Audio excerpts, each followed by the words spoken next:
Ito ay rated SPG, striktong patnubay at gabay ng magulang ang kailangan.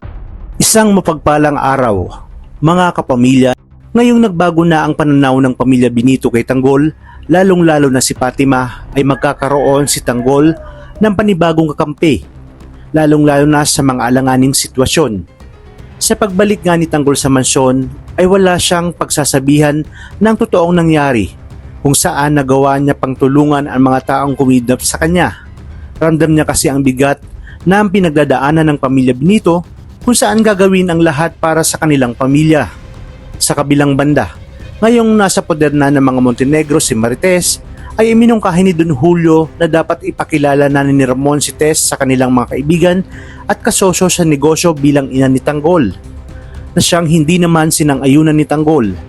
Ngunit matapos ang mga paliwanag ni Don Julio na mas mapoprotektahan nila si Tess, ay napapayag na nga rin itong si Tanggol. Kaya naman maghahanda ng malaking pagtitipon ang mga Montenegro upang ipakilala si Marites, lalong-lalo na sa pamilya Guerrero. Talagang tadhana na ang gumagawa ng paraan dahil walang kaalam-alam sina Marites at Gustavo na sila ay mag-ama. At ang unang makakaalam pa nito ay walang iba kundi ang demonyong si David. Kaya gagamitin niya ito upang kalabanin ang mga Montenegro.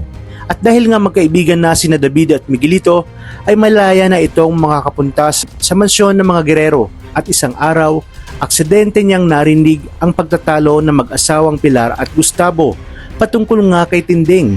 Ibig sabihin, anak ni Gustavo si Marites at may habol umano siya sa mana ng mga ito dahil apo siya ni Gustavo.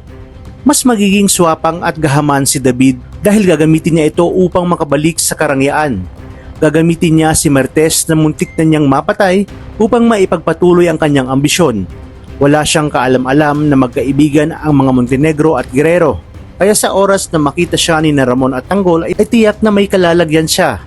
Mas lalong titindi ang kanyang kasamaan dahil siya mismo ang magtuturo kay Pilar sa kinaroroonan ni Tinding. Gusto kasi ni David na mawala na sa kanilang landas si Tinding dahil isa itong tinik sa kanilang lalamunan at sa kanya sasabihin ang katotohanan pag naisagawa niya na ang kanyang mga plano.